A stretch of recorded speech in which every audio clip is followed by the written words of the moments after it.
What is going on, guys? Welcome back to my channel. Today I wanted to talk about my experience with the Canon R50 V. Is this camera going to be for strictly beginners, or is this going to be something that can also be a great tool for professional shooters? So without the cage, this thing is absolutely tiny. I mean, look at this. This thing is fitting inside of a pocket if you wanted to.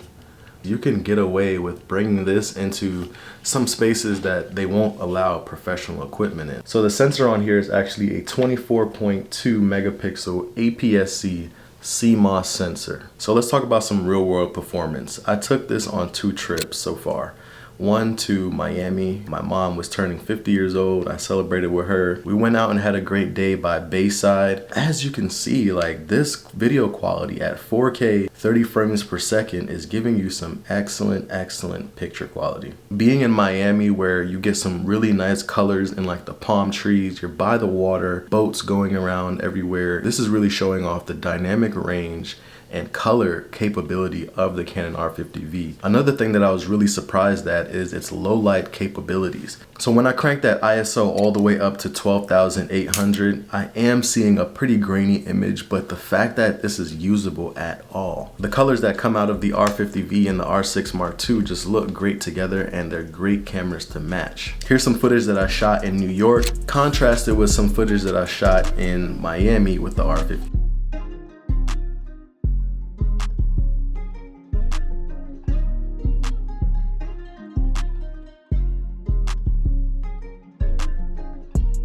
When you're recording in C-Log 3, it can be a little difficult to nail your exposure. That's why you do want to use some of those tools that they provide. False color, peaking, all of these professional things that they brought down into the smaller body that allow you to get a more professional image. But the quickest way for you to look like a rookie is not cleaning your sensor. The sensor is not covered, so whenever you're switching lens outside, it's a good idea to check that you didn't introduce any debris into your sensor.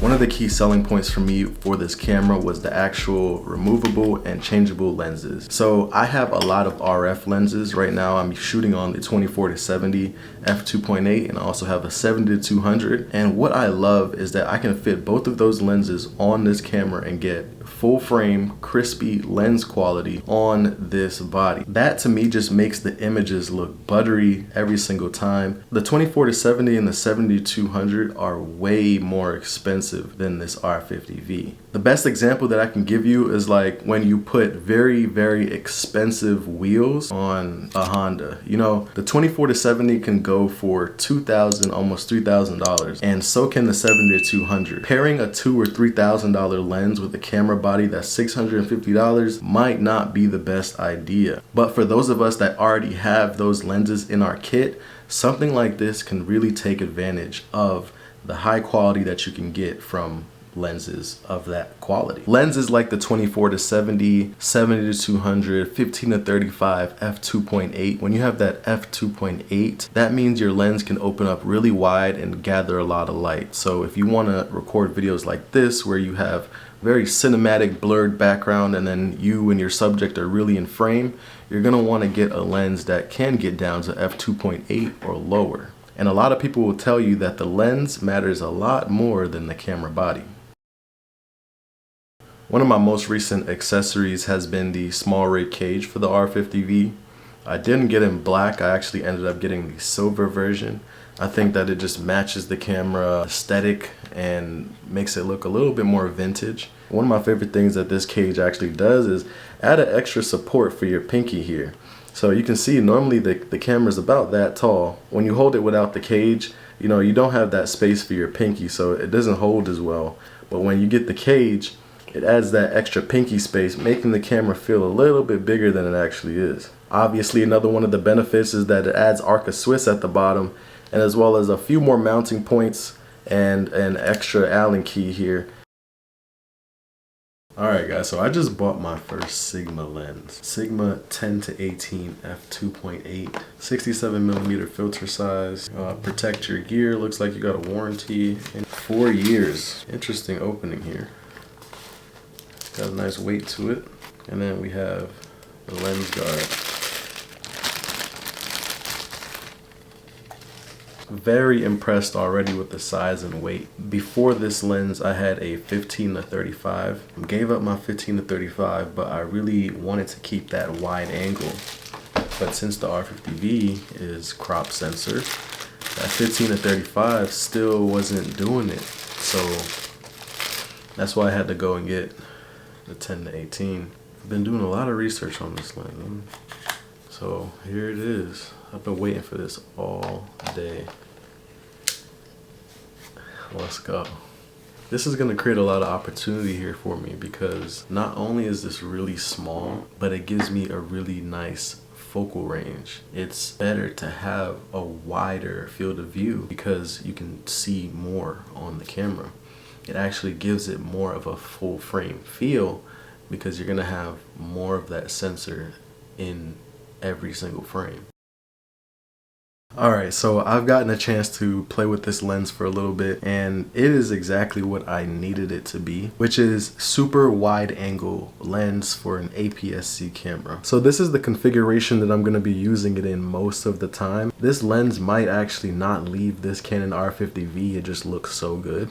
So as you can see from some of the images that I'm putting on the screen, I think it looks great. Really excited to take this on another trip because I'm excited to see what the photography will actually look like.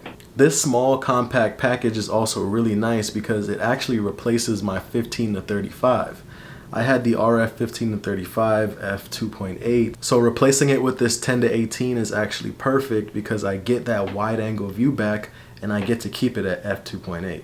Alright, so here's my conclusion. How do I feel about this camera? Who do I feel like it's for? Final thoughts. This is my smallest, lightest package for getting high quality images on the go in whatever situation. It has C-Log 3, so I can match up the footage from this with some of my full frame cameras and as well as my C70, my cinema camera. Fully articulating display, very customizable. You are starting to get more lens choice with Sigma creating RF mount lenses, and then SmallRig with an amazing cage that adds all the extra mounting points and that added comfort to add that extra grip at the bottom. This right here, ladies and gentlemen, is the perfect setup. Like I'm gonna try to create so much content with this camera. I encourage you to do some more research, understand the difference between APS-C and full frame. There's a ton of great YouTube videos out there talking about that. This camera is the camera that I wish I had when I started this journey.